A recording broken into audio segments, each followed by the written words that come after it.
Hey, what's going on, everybody? My name is Corey, better known as the Seaman. This is my little buddy, the Child.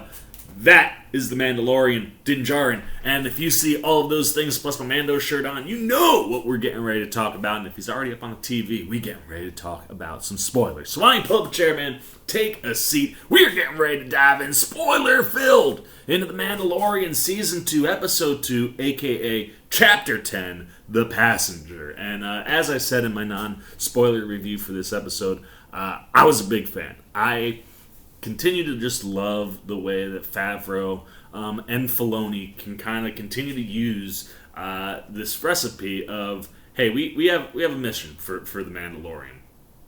And that mission, you know, it could be kind of lengthy, but we're going to utilize all the time we have to tell you that overarching mission story, but also give you all these little side pocket stories. And this is just one of those episodes where it's like, as I said in the non-spoiler, Mando's got to be a bit of a taxi cab driver to get from point A to point B with, not a person, but a frog-type alien. He's got to take her from point A to point B, and if he gets to point B, he'll get the information that he needs, except for the fact that naturally something happens to knock him off course so that we don't get there by the end of the episode. We're on our way by the time we get to the end of the episode. But it's, again, one of these episodes that just kind of shows you how the Mandalorian adapts to situations. When things don't go according to plan, how do you adapt? And there is a lot of adapting going on for Din Djarin in this episode in particular. So let's start right at the top and run through this whole episode. I think it was like 38 or 42 minutes, somewhere in there. A little shorter than last week, a little longer than most episodes. And like I said in the non-spoiler, Peyton Reed directing here, director of Ant-Man and the Wasp and Ant-Man. And I think Reed really captured a lot of the things that you want from this show. He's able to take his style, his vibe, and apply it in a way where, again, this is one of the other things that I think is just so impressive. Even though that you get, style or vibes from these different directors, they all are falling in line with the story, so it doesn't feel like there's a ton of creators on this. Obviously, Favreau, the driving force behind most of the scripts, as he does most of the writing, helps it feel cohesive like that. But I've really enjoyed watching how these directors come in and are like, hey, we're going to play ball in this world. I'm going to take what I'm good at and apply it to this world. They don't try to make the Mandalorian something that it's not. They just go, okay, this is what it is. Cool. I can play inside of here, and this is how I do it. And the thing that I think Reed nails right out the get-go is the vibe of the Western. I love the opening. We left off with the Mandalorian taking off in his speeder, or his horse, heading back to Mos Eisley. He's got the child with him, as per usual. He's got, Boba Fett's armor now, and we saw Boba Fett kind of watching him. I'll get this out of the way right away. We don't see Tamara Morrison at all in this episode. No Boba Fett, which shouldn't be a shock, but we'll put that right out on Front Street. So that's where we left off, and we pick up right there, man. He is flying on the speeder, heading back to Mos Eisley, and I love this stuff because Reed, you got Ludwig Göransson, who is doing some of the best scoring work in all of Hollywood these days.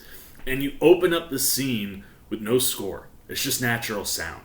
And it's the sound of the speeder ripping through the desert. And I love that sound of the speeder. And then we have a group of, I don't know if I'd say mercenaries, but, this group of aliens and different characters. I think there's 3 or 4 of them that are very clearly still part of that, group that is trying to track down the child from Season 1. It's one of those things where the way things have gotten off, after that first episode, you kind of forget, like, oh yeah, even though the Mandalorian's got to go do what he's got to do, there are people after this guy. And you kind of forgot that last episode. Remind you right at the top here. And what's great is, like, when you're hearing the speeder and you're watching him whip through and you're watching little baby Yoda's friggin' ears flap around, you cut back to this group of,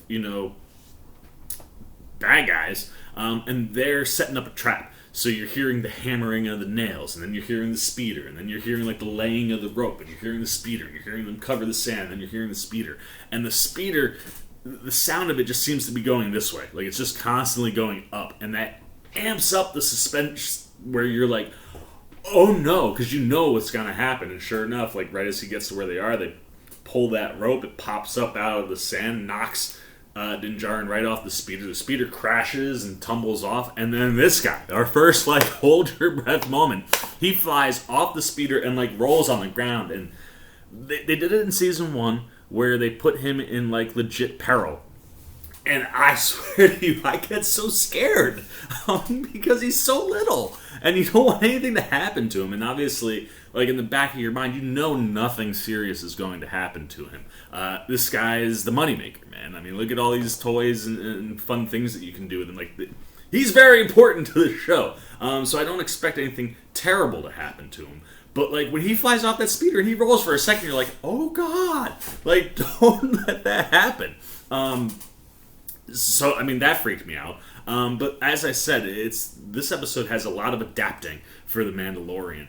And when Din gets knocked off the speeder, he's got to adapt so he doesn't get hurt. And what's awesome is you see him kind of like falling. And as he's like falling, before he can hit the ground, he hits his jetpack, kind of boosts him up. And he does this kind of like float down to the ground and lands on his feet. And then gets into a fight. And right away, everybody's coming at him.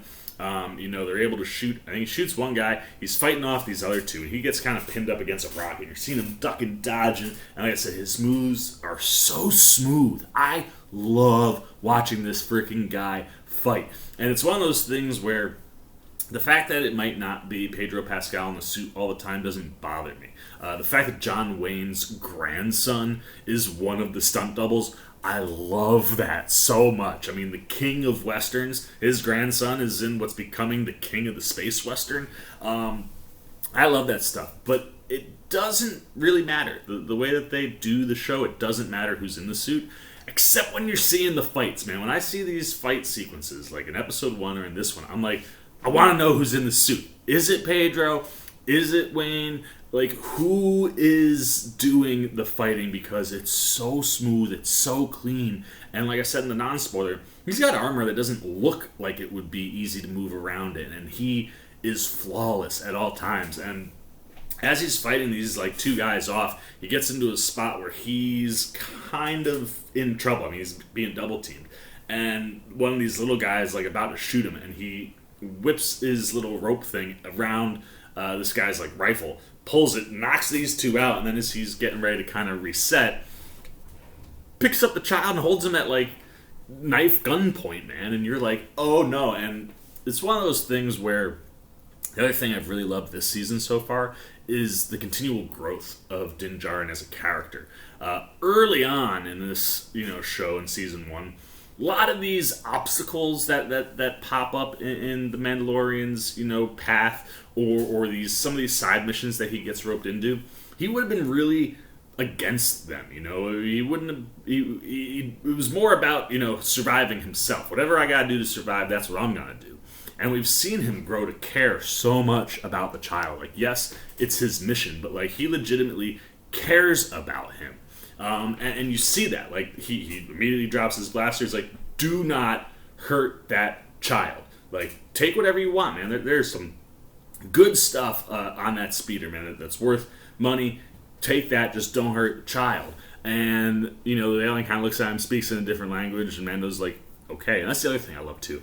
Mandalorian just knows how to speak, like, every language known to man, which will play into this in a little bit, because I literally was sitting there thinking, like, man, he could talk to anybody, man. He knows every language out there in space. And puts down the pack, and he's like, hey, take the pack, just put the child down. Alien takes the pack, he goes to run off. Mando grabs the child, and there's a lot of communication between the two of them in this episode that's just freaking adorable. He picks him up, he looks at him, and he's like, are you okay? And, the child coos at him, and then you see Mandalorian go to his thing, and he hits, and you just see a little alien in the background walk, shoot up into the air. And you see the child's face, his facial expressions this whole episode, man. Like, he facially is very much like a baby, like just absorbing all this stuff he's never seen before, and his intrigue and interest in things is just wonderful. But like, it takes off, you see the jetpack come down, and then you see the alien land on the ground, and then Din's got to walk, and again, getting into that Western vibe. Like, you could hear there's no spurs on his shoes. He's not Boba Fett, but there's jangling to what like he's carrying. So the way he's carrying everything, kind of like looks like those like long pieces of wood that people would carry on back in like the Western days. Obviously, here it's his rifle, and he's attached to everything that he needs. He's got the crate dragon meat. He's got the child with him. He's got all of his gear. And he just walks back to Mos Eisley, where the Razor Crest is, and he runs in to Peli. Amy Sedaris, she's in the tavern, the cantina, playing cards with some giant. She called it a thorax. It's basically just a giant ant, and she's like, "Look, I got some info for you. If you match his bet, he'll give us some info on some Mandalorian." So he matches the bet. Sedaris ends up winning, loses it, and then they go back to her shop. And as I said, the non-spoiler. I like Amy Sedaris, but she's dialed up like one or two notches too high, I think, sometimes in this show, where super small doses of her work. I thought she fit into the episode pretty well last week. This episode stands out a little bit more. She's just, again, dialed up a little too much sometimes. Back at her, her place, one of the things she said, she's like, make me some of that, you better brought some of that crate dragon meat. So they're cooking that, and it opens on the child again. Like I said, his facial expressions are so good in this episode. But he's up and he's watching this meat spin around, and like you hear the juices like kind of crackling and whatever, and he looks so freaking hungry. I think he's hungry this whole episode. But I just love those little like moments where you just see him observing things like, oh, that looks so good. But basically, what we end up finding out from Peli is that there's word that there's a group of Mandalorians traveling around somewhere close to the sector, and the information on where they are is at this certain place. But what Peli needs is for Mando to bring this new alien. What was cool about this is it's like a frog type creature. And she has like all of these eggs. It's her last batch of eggs, and she needs them fertilized. She gotta go back to her husband. And if she doesn't, that's the end of their line. Like her history done after her. And Peli like vouches for her hard. And Mando, again, this is one of these situations where back in season 1, Mando wouldn't have necessarily been about it. And even in season 1, he probably would have gone along with it because it's a piece to get him what he needs. But you do, again, see more of a human element to Din as he interacts with this frog creature throughout the whole episode. But basically, you find out, like, Peli, like, vouched for this thing on her life, just met her, but Din's like, fine, we'll go. She's like, but you can't jump to light speed. And he's like, I'm not going sub-light. That's so dangerous right now. And it's like, again, that danger that, like, oh yeah, people are after the child. You got that right at the beginning. And, Mando's like, no, I'm not going sub-light. And she's like, it's only one sector over. And if you hit light speed, it'll destroy all of her eggs. So, Din kind of is like, all right, fine, let's go. Off they go. And what's funny is, like I said, like, Din can literally speak language, any language in the galaxy, it seems. Does not know this alien species language at all. And being a new alien, I've never seen this frog creature pop up anywhere before. I thought it was kind of funny, like, hey, we're introducing something new, and Din doesn't know how to speak the language. So it's fun to kind of try to watch them communicate because she can clearly understand him. And as they kind of get up or whatever, he's like, it's going to be a long ride. He sets his course. He's like, I'm going to go down and take a nap. And he goes downstairs, and when she was getting onto the ship, you saw the child eyeing that backpack with the eggs. And when, Din's upstairs, you see the child lurking around downstairs. He finds the eggs. He uses, like, the force and kind of starts to draw them to him. And you're like, what's he gonna do? And when Din gets down there, you see him over this thing. He's pulling out. And in my non-spoiler, so this is like a gross episode, man. He pulls out one of these frog eggs, and Mando's like, no! And he goes around, he's like, just like when he ate that little frog. Just, we know he loves little frogs. Just eating these frog eggs, and he burps, and he's just like, what, man? Like, I'm hungry. He's always freaking hungry. And Mando's like, you cannot eat any more of these. Then goes, puts him back in his little kind of hammock. He crawls in to go to sleep, and we get a couple of these like fade to black moments, and then we come back up. And every time we come back up, man, it's like danger, Will Robinson. There are alarms blasting.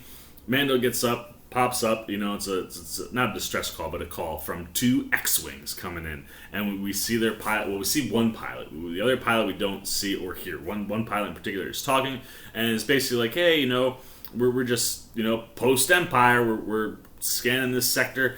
We see coming along. We know Razor Crest. Just want to make sure there's no Imperials around or whatever. And Din's like, oh no, like my ship's really old. I don't have this tech. And they're like, okay. And it sounds like he's talked his way out of it. And all of a sudden, like the one pilot is like, okay, cool. Yeah, no, that's not a problem, man. Just when you're going where, just send us a ping, and so they can kind of scan, like figure out what's on the ship or whatever. Mando's got like he's got this frog lady that he, who knows. So like he doesn't, and he's got a child. Doesn't want anyone to ever know. So he's trying to stall, and he thinks that he's figured it out a few times, and basically he just stalls long enough where it's like, crap, these guys aren't gonna leave me alone. I'm out of here. And he just drops out of space and flies to the nearest planet. And this is that chase sequence where like you get the fun, and it was one of those things where it was just like, it felt very Peyton Reed after watching Ant-Man and the Wasp. Like that chase sequence through San Francisco, the way he uses the shrinking and unshrinking of things, was a lot of fun. Here, it's just the skill of the Mandalorian. Din's flying ability is insane. Like to a point when he takes off, like the X-Wings are like, what, where you go? Like, you're not gonna outrun us, bro.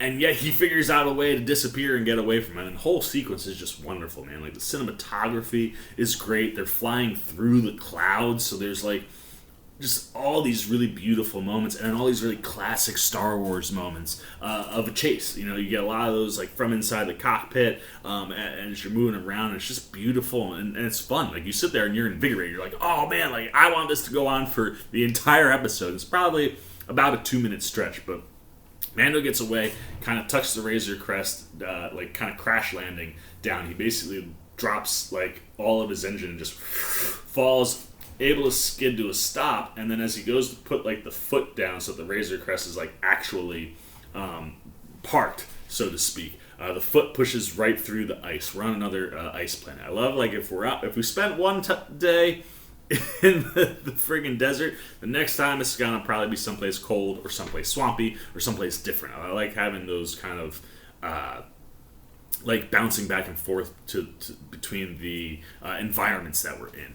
And as soon as it falls through, again, the Razor Crest just gets beat up more than anything I've ever seen in my life. It rips a hole in the hull, and it's just it's messed up. Like, Din gets out and again goes downstairs to check on the child because it's a pretty decent crash landing, and child nowhere to be found. Starts moving some things, pulls off a freaking blanket, and there's a child getting into those eggs again. And Din's like, again, no, what do you do?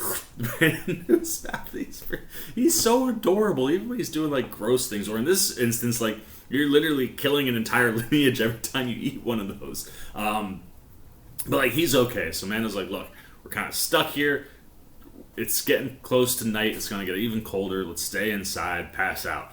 And they use a really, really cool callback. At the beginning of the episode, they show, like, previously on Mandalorian stuff from Season 1, specifically that android that was about to kill the child when he's doing the Force thing where you think he's going to do it, and then you see the droid, like, pop and drop when he drops the Mandalorians behind him. So that android is obviously still on the Razor Crest, and the frog lady like sees it up on the wall, and the next thing you know, you just hear it talking, and Mando freaks out because like that android wanted to kill the child, and when he sees that it's the frog lady, she's actually like hot-wired it so that she can speak to the Mandalorian because she clearly can understand him, but he can't understand her. And he's like, what are you doing? Like, that droid's really, really dangerous. She's like, look, I understand what's going on, but you said you'd get me to where we're going. He's like, we're not going anywhere right now. Like, we'll be lucky if we even get off this planet at this point. And I love this so much, man. This is like, that writing that Favreau delivers has just been so good.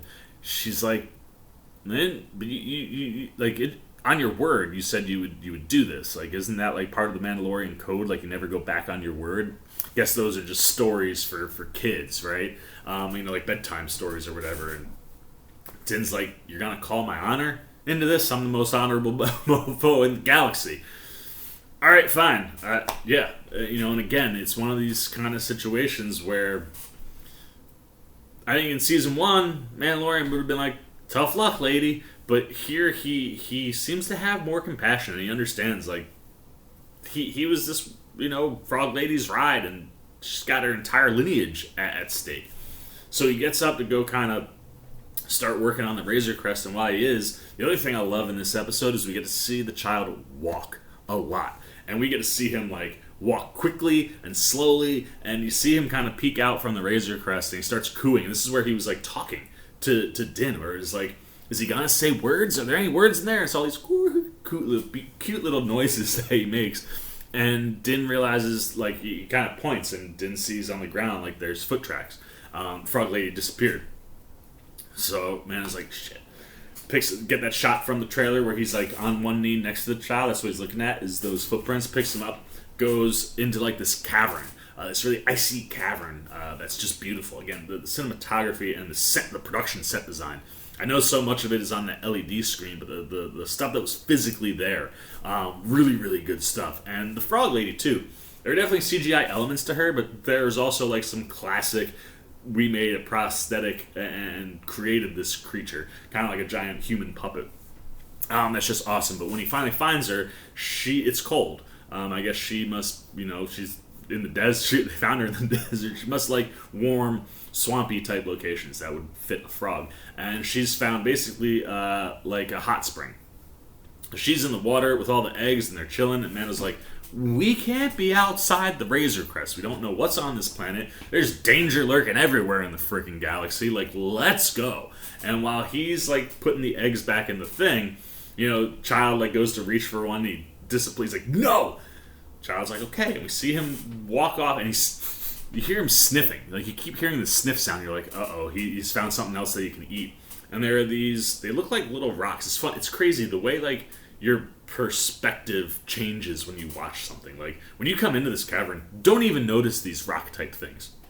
Minute he starts sniffing, and you're on his level, you're down here where all these little rocks are, you're like, oh no, those aren't rocks. And they kind of reminded me of Alien. Actually, a lot of things around these creatures reminded me of Alien. And this is where we get into, in my non-spoiler, I said there were some horror elements.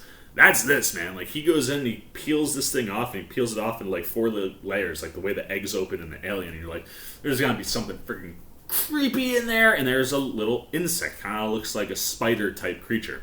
And, little Child pulls it out, starts to eat it, man. And then he's eating the goop that's inside this egg. And it's getting, like, all over him. And it's gross because it's the Child. It's adorable.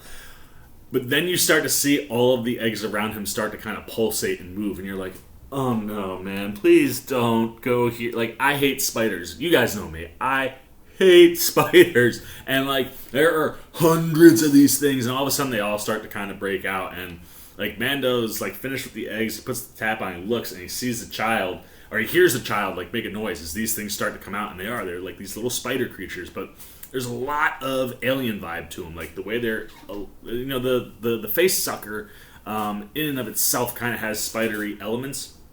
These creatures kind of have, the face sucker elements. Like, they've got, like, they're kind of spiraled almost, but they were so freaking creepy, and they come out of all these eggs, and there are hundreds of them. And Mando starts shooting them, and dude never freaking misses, which I love. He's just picking them up so he can save the Child. And he's like, and then you hear a rumbling, and you're like, oh no. And you look, and there's like a cavern, and more of these things come out, and they're all different sizes, man. You got these babies that just hatched. We got ones that probably like teenagers. Then we got like these adult-looking ones that are just like double, triple the size of all those. And then the mother spider creature comes out, and she is 10 times bigger than all of them. And this is that secondary chase sequence where we start watching them run through this cavern being chased by these creatures. And, like, they're coming out of the woodwork, man. Like, they're coming out of walls, and they're just, I hate spiders. So I'm literally getting, like, ugh. But, and Din is just, and he's, like, popping all these spiders, and Frog Lady is like running, but I guess she's like just barely keeping up with him, and all of a sudden you just see her drop, and she starts like hop running. Freaking awesome. But this big one, dude, is like right on their heels. They get into like a cavern where it can't, so it goes up and out of the ice, and you see it running across, and a couple times it like throws like its leg like through the freaking ice and almost hits people. Like, this was like a legit 2.5-minute horror movie sequence. I'm sitting there like, no, this needs to end, and then it like disappears somewhere else, and it's up above, and Din's got like all these ones coming behind him, so he grabs like 3 of his little sticky bombs, puts 2 on the wall, throws 1 up to where this thing is. You see it explode, like wipes out that whole area. The big one comes crashing through. It looks all burned and singed, and you're like, okay, at least we're done with the big one. And as they're getting back to the Razor Crest, all of these freaking things are just plowing on them. And, like, they're shooting, they get in. As they are, the one of like the adult-sized ones shoots. They shoot webbing. It's weird. Like they come up kind of like in a cone, and there's a bunch of eyes here, and then there's like this little like coming down from here with like these teeth and eyes, and it shoots out webbing, and like Spider-Man style sticks his hand to the Razor Crest. He's like, shoot, and he's shooting things. He finally gets his hand off. He gets inside as these spiders start filling the Razor Crest, and because of the hole in the hull of the ship, they can't hide in there, so he's got to get them to the cockpit. So now you're getting up to the cockpit, and this thing is filling with hundreds of these spiders, man, and they're like right on his tail. He whips out his flamethrower, throws all of them, finally shuts the door, and you're like, thank God that's over. And basically, what he had repaired prior to going to find Frog Lady in this Spider Cavern was enough to just lift the thing up.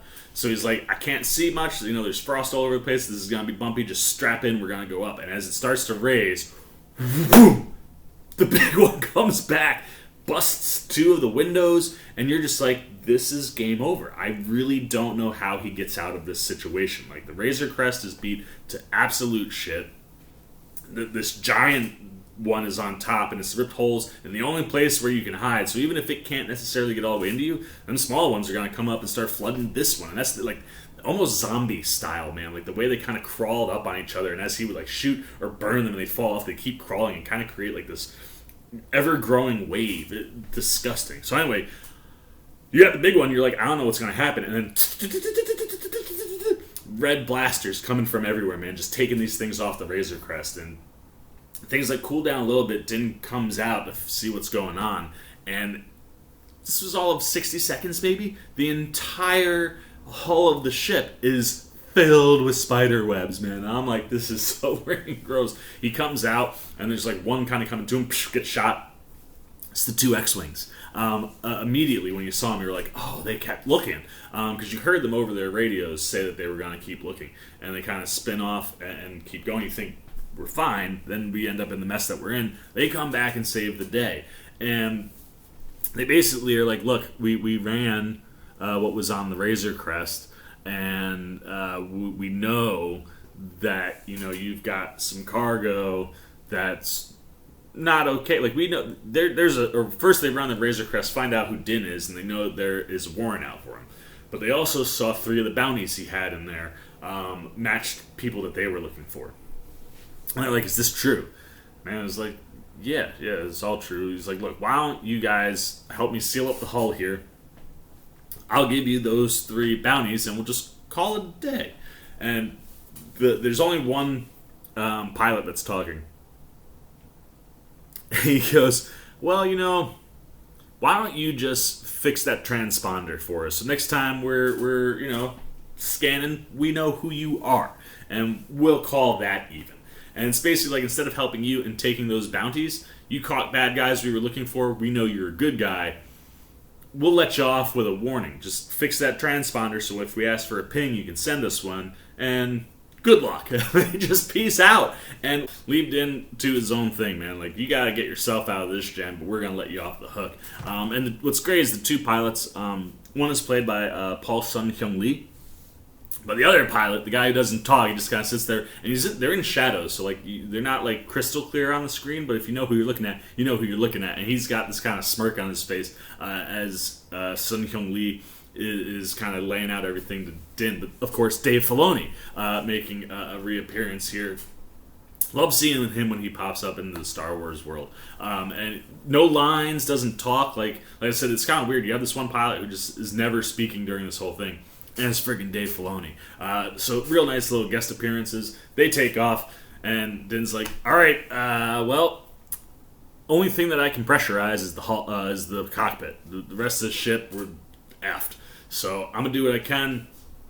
Does some fixing or whatever. He's like, all right, we're fixed. Strap in. This is going to be a really bumpy, kind of long ride. And what's great is, like, the frog lady has figured out at this point, and I think one of the times she was talking to Mando in her language, she's figured out that this little guy's been eating all the eggs.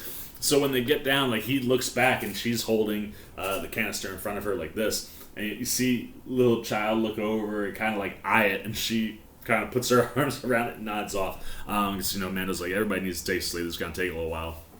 And you see him get it up into the air. And as they take off, you're used to seeing the Razor Crest kind of dip out, and the Razor Crest is literally like living its way through space. I think he might say, like, we're gonna limp our way to like the next place where we got to go to drop you off. So he's like, strap in, that's where we're going. So I'd imagine that when we get to the next episode, we'll see that handoff, like bringing this frog lady back to her husband. Get that info to go find these other Mandalorian. And maybe next week we'll get back on task and get to the mission that's at hand. But as far as these kind of side pocket missions have gone, this is one of my favorites. I loved everything about this episode, man. Like, it's such a great episode for Din. It's a phenomenal episode for the child. And from the cinematography, just some of the stuff that we haven't really gotten, man. Getting that X-Wing chase was great. And then the horror elements around that spider cave. Terrifying stuff, man. And I love the way they were playing with all these different things. And coming off of Spooktober, if you know me, I love scary things. So to add horror kind of in here as an element was something that I really dug. And the suspense and the on your edge of your seat stuff. I mean, this little guy, like I said, is in danger. And he flies off that speeder. He's getting chased by these spiders.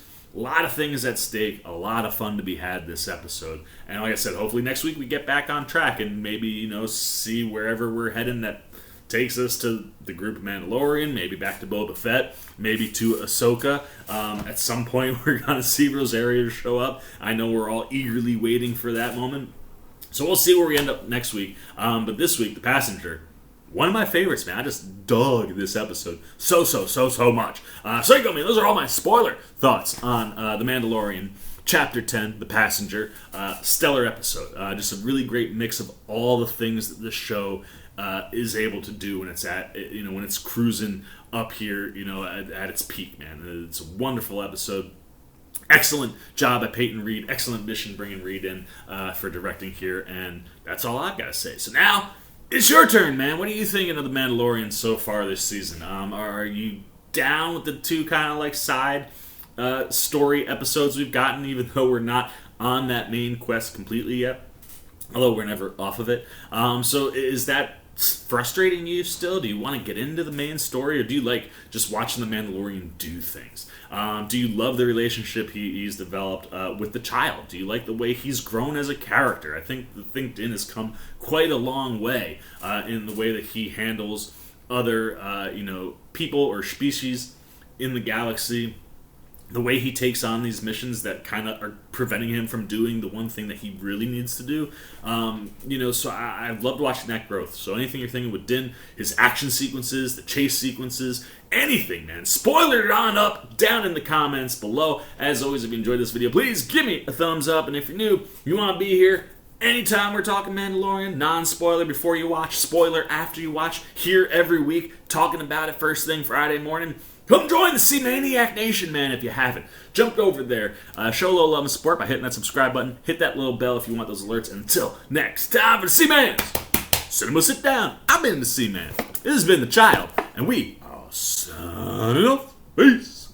You guys are still here? You must be looking for some more content. Well, don't worry. C-Man's got you covered, man. You got videos like this guy and this guy. And if you haven't yet, and you want to come check out all the C-Man goodies, join the Cinema Sit Down squad, man. Hit that subscribe button. And don't forget to hit the little bell down below that, too, so you can get alerts every time I make new videos.